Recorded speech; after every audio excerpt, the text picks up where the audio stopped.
It started here when I married my best friend. This is August 2010. This is when my real journey really started. I was short of breath. I didn't know why.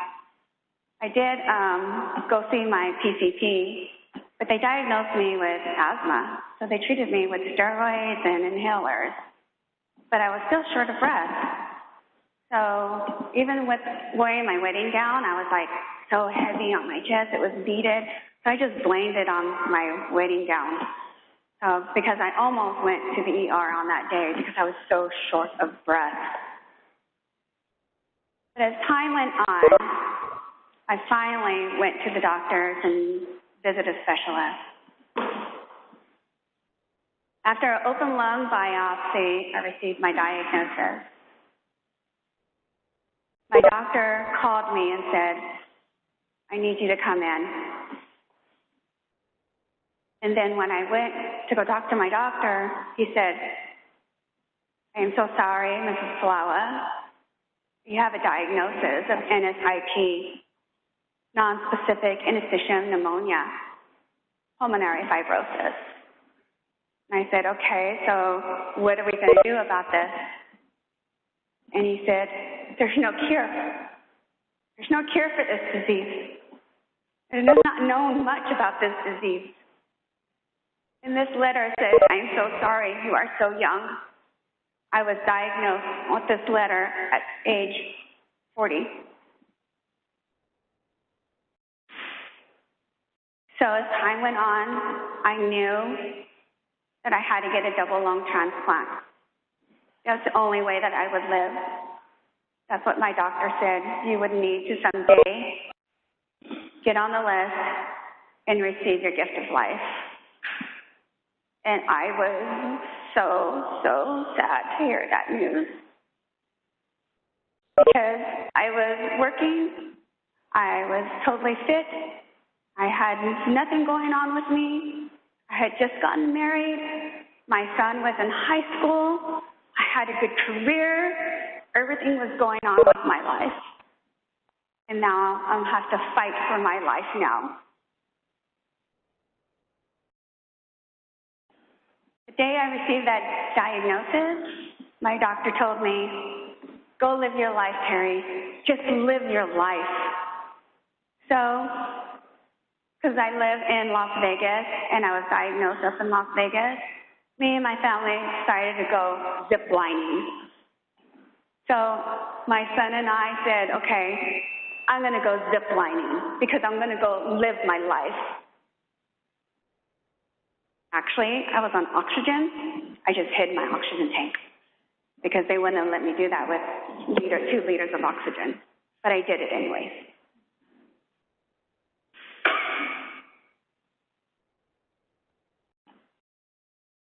As time went on, 2011, I was still living my life.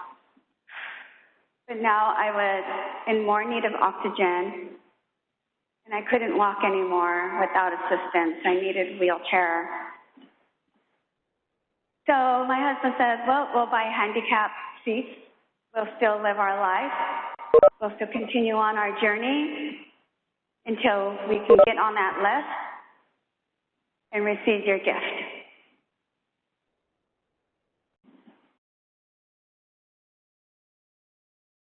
So as time went on, of course, I was getting worse and worse. This disease is a horrible disease. I had coughing fits all the time. I was like suffocating. I couldn't breathe. I hate that feeling where like you're underwater and you can't breathe. That's how it felt for me. Like I was drowning every single day. And I would have horrible, horrible coughing fits of feeling like I was suffocating. So in October, I was finally placed on the list at USC. And I was so grateful for that because this disease was taking my life away from me and my family.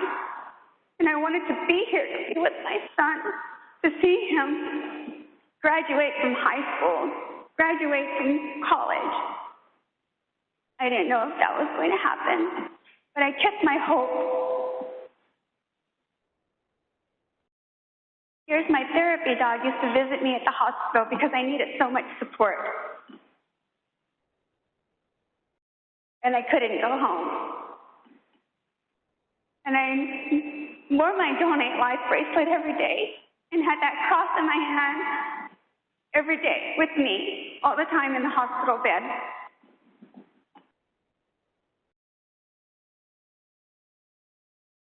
And of course, I had to be in pulmonary rehab. So even though I was weak, I was tired and breathless, I still had to get some exercise in, because to stay on the waiting list, you have to be sick enough, but you have to be strong enough. And not strong enough physically, but strong enough mentally, spiritually. So even though I can only walk 5 steps, I walked 5 steps.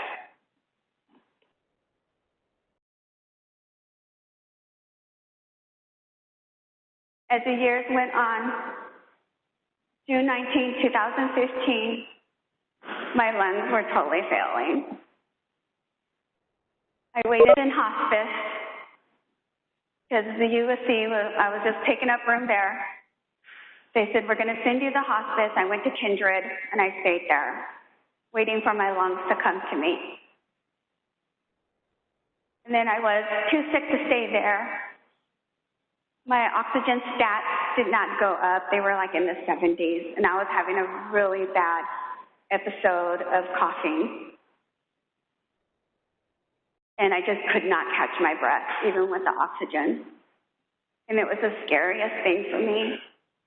So they called the ambulance, and they rushed me to the nearest ICU. Right here, I'm on high-flow oxygen, 80 liters. And they asked me there, Terri, do you want us to intubate you? And I said, no, I need my lungs to live. That's what I need. I don't want to go under. And I didn't want to die. I just wanted my gift.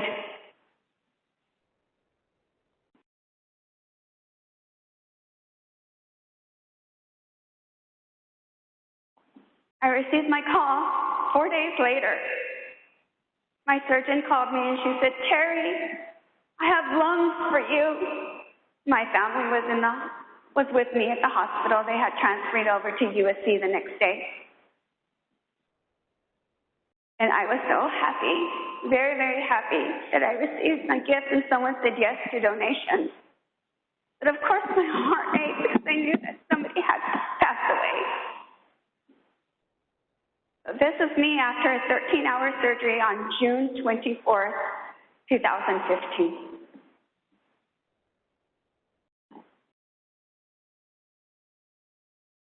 I wanted to show you a picture of my diseased lungs. This is what was inside of me. These awful things, this ugly, ugly disease that was taking my life away. Pulmonary fibrosis, non-specific. I do not know how I received this disease because I was fit and I had nothing else going on with me. And all of a sudden I was short of breath. I was an accountant. That's my trade. So I worked behind a desk. That's all I did. And I exercised every day. I was always in the gym. I was healthy and everything. And all of a sudden, I just could not breathe. I checked my family history as well because I know sometimes this disease can be genetic. And nobody in my family had this disease. Not on my mom's side and not on my father's side. I'm the only person who has this disease. So I don't know anything else about this non-specific interstitium pneumonia, pulmonary fibrosis. The only thing I know about it is that it literally takes your breath away. It's literally killing you.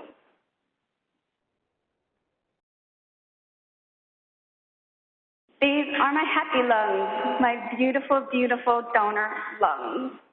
They're pink and beautiful. I'm so grateful for them.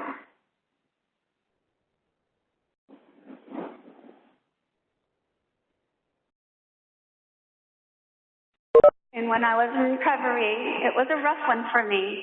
It wasn't easy. I was sick. I had infection. I had fever. I was in pain, so much pain. But I did have friends that came and visit me. I had really good support. And I was very blessed about that. But I was so happy, too, that I could breathe and I wasn't on oxygen anymore. That I can take a deep breath with these new lungs and not have any coughing fits and not feel like I wasn't suffocating anymore or drowning anymore. But yet, I was still on a lot of medications, and of course, I had to have some blood transfusions as well.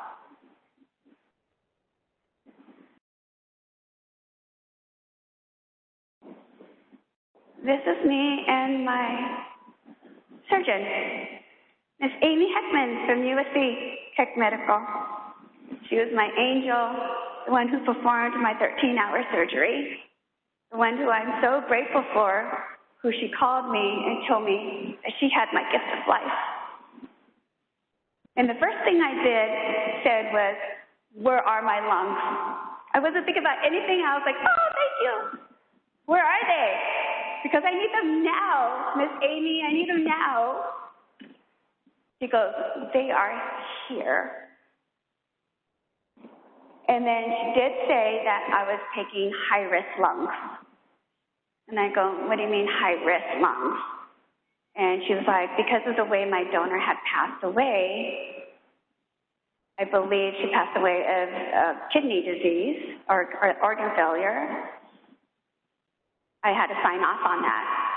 And I said, I'm going to take them, because if I don't, I'm going to be not here anymore. So I said, oh, yes, I'm going to take them.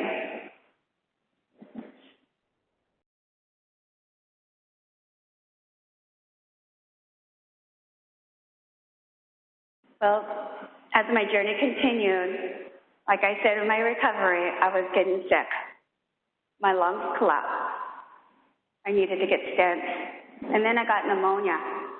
So I was back on ventilator support for about a week to recover from pneumonia. I got very, very sick. And here, a picture of my lungs, which are clear, but as you can see, there's this pocket right here. That shouldn't be there. That pocket filled up with pus, water, I guess after surgery, because this happened during transplant, and it leaked into my beautiful donor lungs, and that's how I got pneumonia. I got sick really, really bad. And I was put on a lot of medications. I was back on ventilator support for a week so that way my lungs can heal. And this is me after they took me off the ventilator support.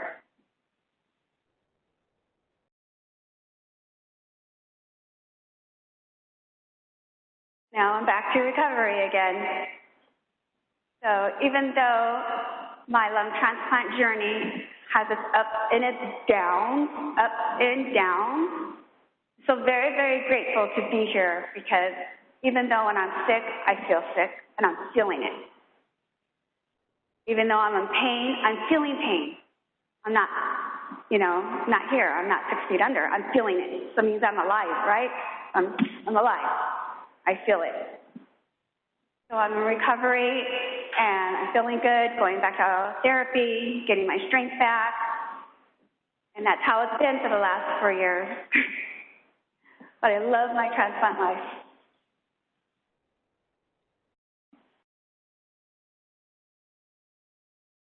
And I'm living my life to the fullest. I'm going back to football games. Yes, I was born and raised in Kelly, so yes, SC all the way, fight on. But of course, I live in Vegas with my husband and my son Ryan, who is back there. That's my son right there. Now I get to see him graduate from college. He'll be graduating from college. Now he's got 2 more classes to do, and I'm so happy and proud of that, to be there, to witness that. So the nightstand, Yankees, we're just going everywhere, going to the concerts. I am living my life because of this precious gift.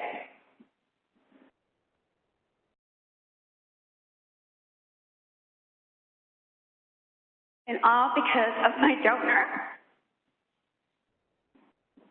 My donor, Maria, that's her name. She was 22 years old when she passed. I finally got to meet the donor family. I wanted to meet them in April, which is Donate Life Month. So after the One Legacy walk run, the next day, I got to meet them, her mom and her dad.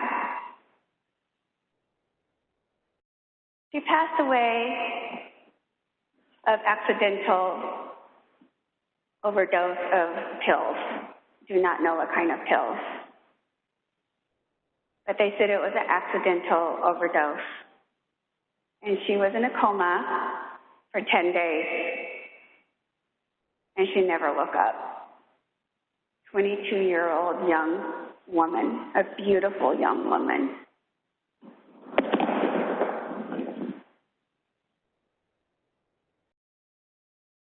So I was so honored to meet her. Her mom. I'm so honored that she said yes to donation. Because the mom told me that I reminded her of her daughter. Because her daughter was fun and bubbly and, outspoken, and that's the way I am too. And her daughter lived a really good life. And she already had told her mom, and she told me this. She told her mom, if anything were to happen to her, that she would help others. At a young age, making that decision.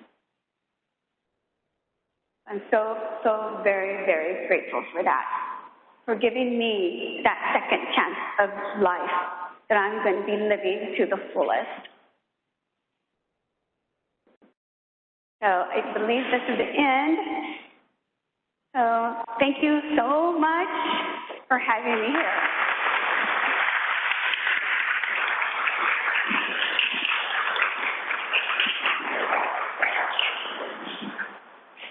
So any questions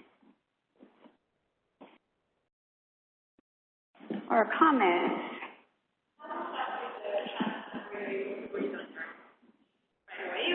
I was on ventilator support for 24 hours because I had so much liquid going through in me, in my body, and in my lungs. There's so much liquid in there. They wanted to dry out the liquid that was in there. So I was on ventilator support for about 24 hours. And then finally, when they took that out, and I was awake, but I was like paralyzed. So I knew and I was conscious that I couldn't move, that I wanted that thing out. I just wanted it out because it was like so uncomfortable. Like, I want this out. I know I could breathe. So they went in there and they pulled it out. And then I took my first deep breath. And it was amazing. And they put, of course, a little cannula on me because I was so used to it. Because without my cannula, I was doing this. Is that me? Is that me?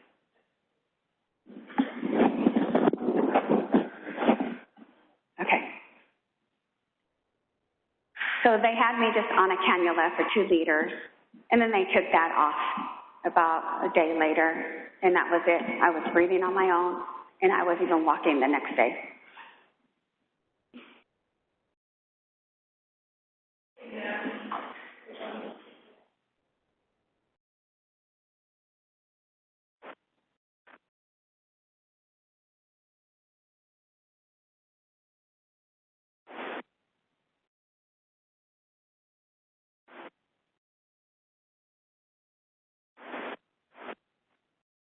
Hello? Hello?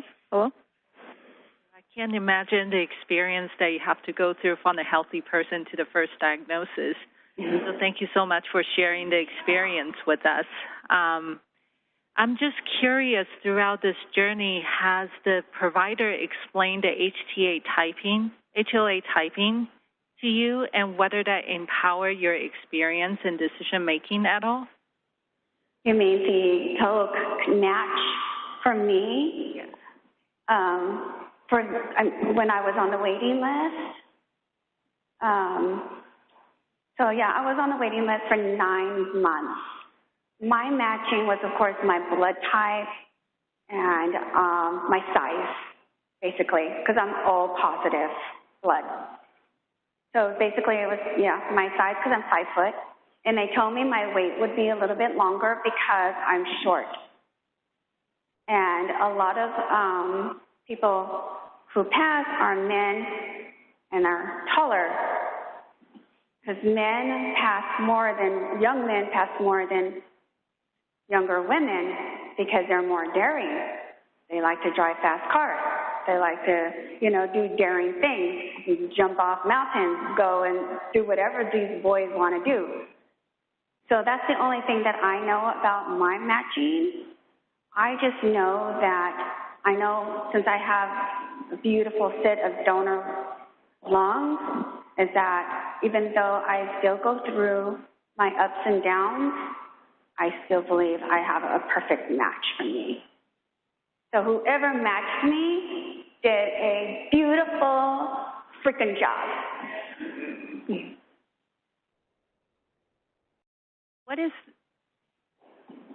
What is the criteria for getting on the waiting list? Okay, the criteria for me, because they had previously diagnosed me with asthma and I was on steroids, I gained a lot of weight. For being 5 foot, I went up to 190 pounds. So when I was getting short of breath and all that was going on, they said, first thing that you need to do, Terri, is you need to lose some weight.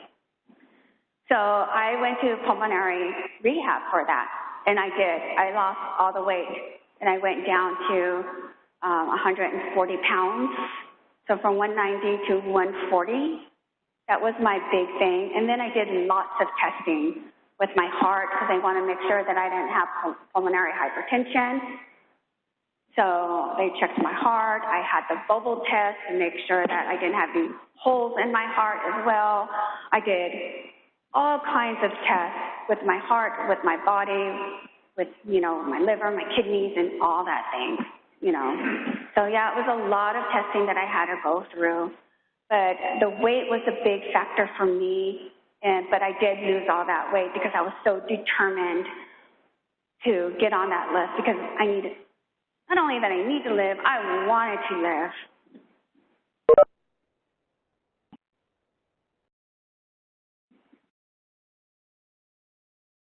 Yeah, I have a question too. I mean, we kind of already went through this one-on-one, but, if you could tell us a little bit more about the medications that you're on, how many you have to take each day, how that's impacted your life. Yes, after transplant, of course, you're on a daily regimen of a million jillion pills. I have a pill box that's about this big. And so I take about, 18 pills in the morning. Because I've been on steroids for so long, I now have glaucoma. So I have to do eye drops. And I have high blood pressure now, which I never had before. And I also have high cholesterol, which I never had before. I have osteoporosis as well. So I have to do injections for Prolia for my bones.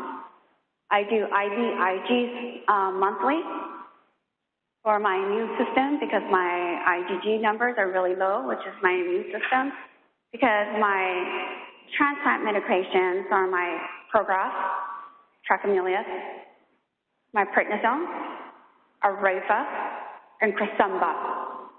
Those are my 4 major ones. And then I'm on lots of supplements like folic acid. I take 5 pills. Vitamin D3, a multivitamin, allergy pills, and what else? And pill for my high blood pressure. And then I do 3 eye drops, 3 little bottles, goes in both eyes.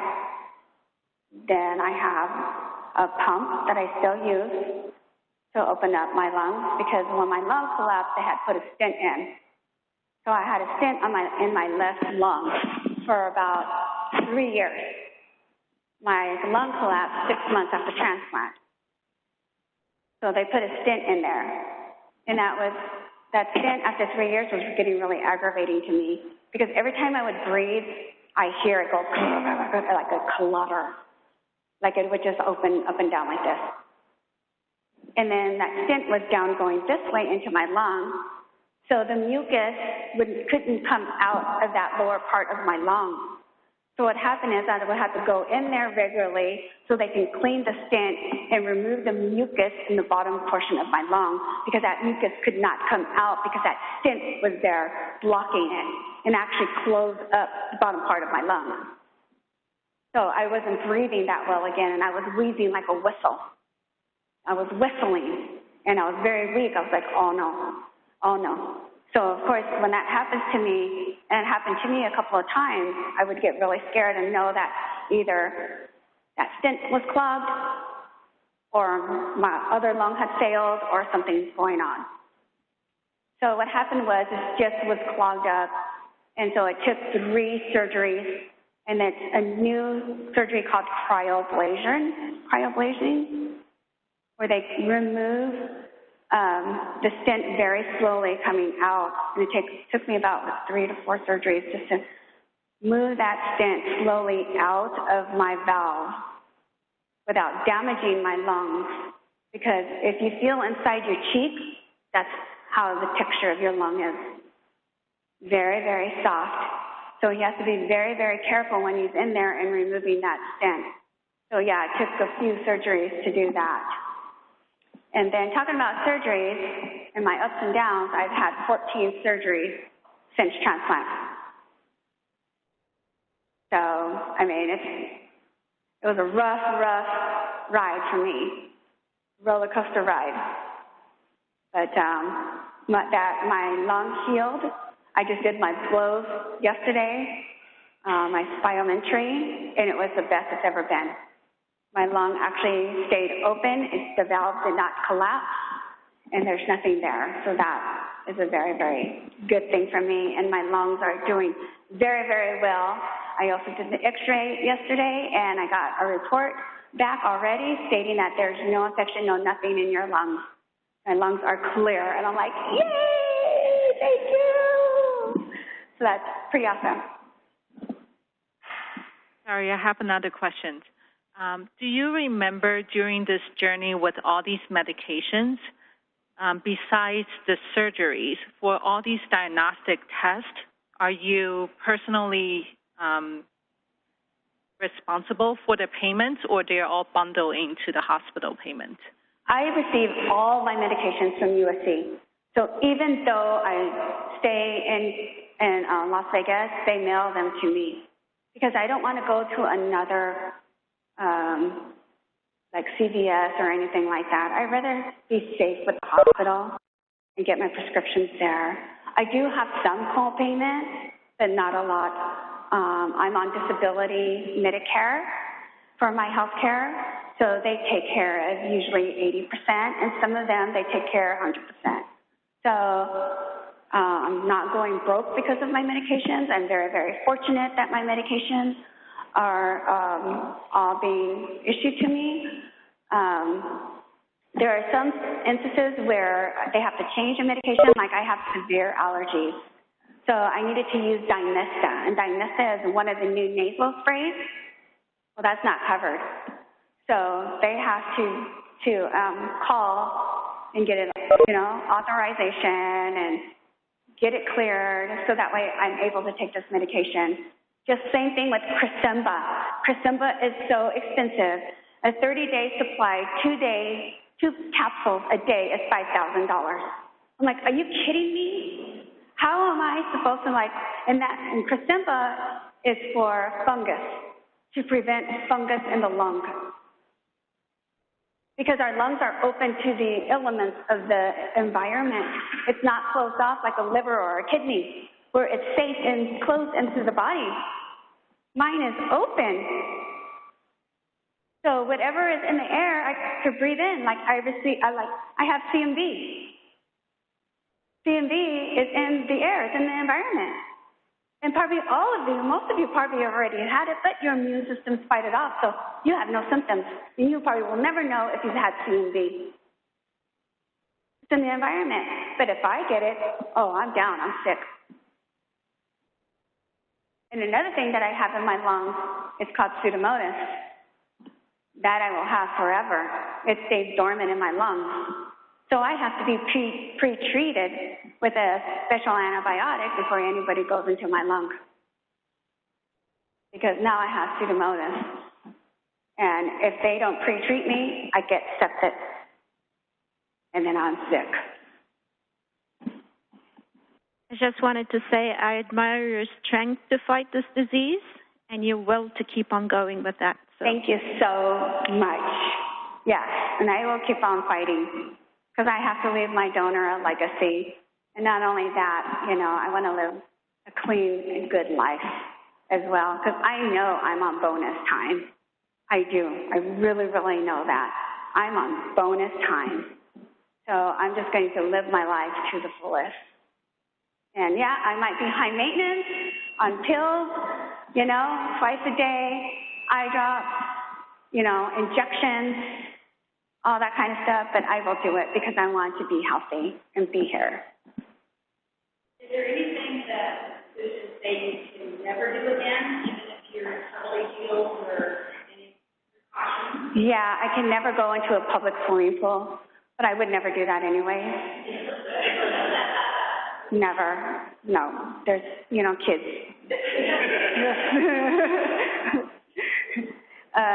Stay away from, like, elder people, because elder people are sick. Stay away from the sick. Stay away from children, because they're germ catchers. So, luckily mine's 24, so that's good. But one day I do want to have grandchildren. And, you know, don't go swimming in ponds or in water elements usually, or in dirt and elements too, dirt, because there's a lot of viruses out there in the dirt. There's viruses in our air, but I can't live in a bubble, you know. They say wear your mask. I wore my mask for the first year, and when I'm in the hospital, I wear a mask. When I'm in an airplane, yeah, I wear like a double mask because that's just recycled air in a big, huge aluminum or steel, whatever it is. So, yeah, I just try to protect myself, but I'm not going to live in a bubble.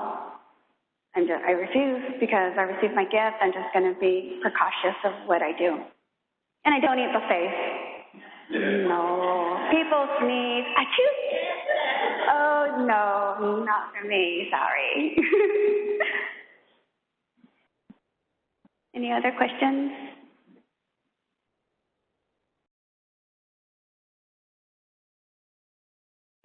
No one at all? All right. Well, I wanted to say thank you very much, Terri, for being here today. You know, it means a lot. The work you do for us and the transplant community in general really, really does a lot for our work here. And, you know, it gives us more passion for what we do. So I want to thank you for that. And I want to thank you guys for all coming to show your support today. So, all righty.